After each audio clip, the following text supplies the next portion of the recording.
The writing is on the wall. The Giants have made themselves a landmark by having won 3 World Series titles in just 5 years. But the last time they won it was 3 years ago. We've had crossovers from fighters to different disciplines, to co-promotion, to the return of Iron Mike.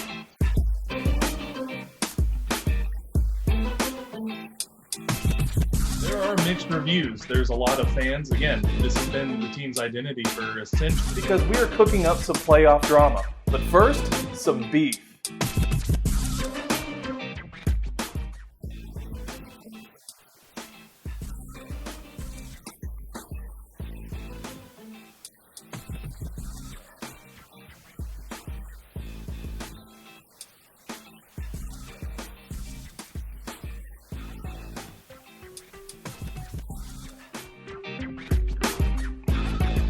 There it is. There's Wow. the tap. Anthony Lionheart Smith. A triangle from the bottom. Lionheart is back. Anthony Smith gets the first round submission victory and may have taken himself off the UFC's chopping block. We mentioned before on our previous show how exciting it is that Clarissa Shields is making the transition from boxing to MMA by signing with the PFL. We now know she's not messing around. Shields announced that she's been working on her wrestling with 5-time world champion wrestler and fellow Olympian Adeline Gray. She's also decided to do her MMA training at Jackson Wink MMA Academy in Albuquerque, a gym that has housed several UFC champions like John Jones, Holly Holm, and George St. Pierre. One fighter Shields may have to look out for in the future is fellow 2-time gold medalist and now fellow PFL fighter, Kayla Harrison.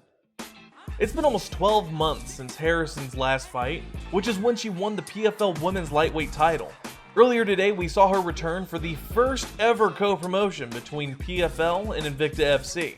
Harrison went out and did what she's done since jumping into MMA.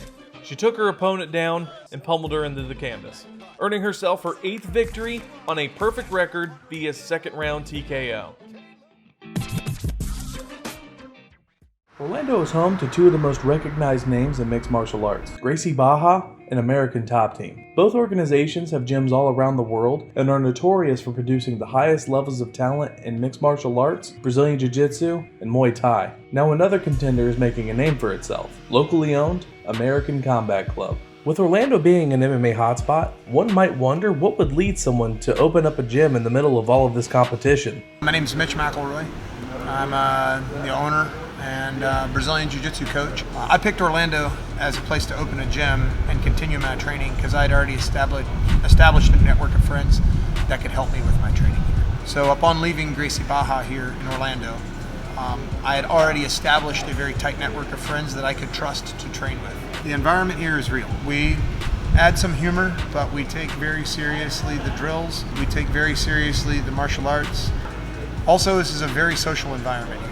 Nothing is done in a way that you're not participating with another student. So it really makes it a very close, tight network of training partners because everybody is physically and socially communicating. Having learned about how Mitch McElroy runs his gym, it's no surprise to see his emphasis on social connection extends far beyond the walls of his facility. The competition in Orlando, for the most part, we're all pretty friendly.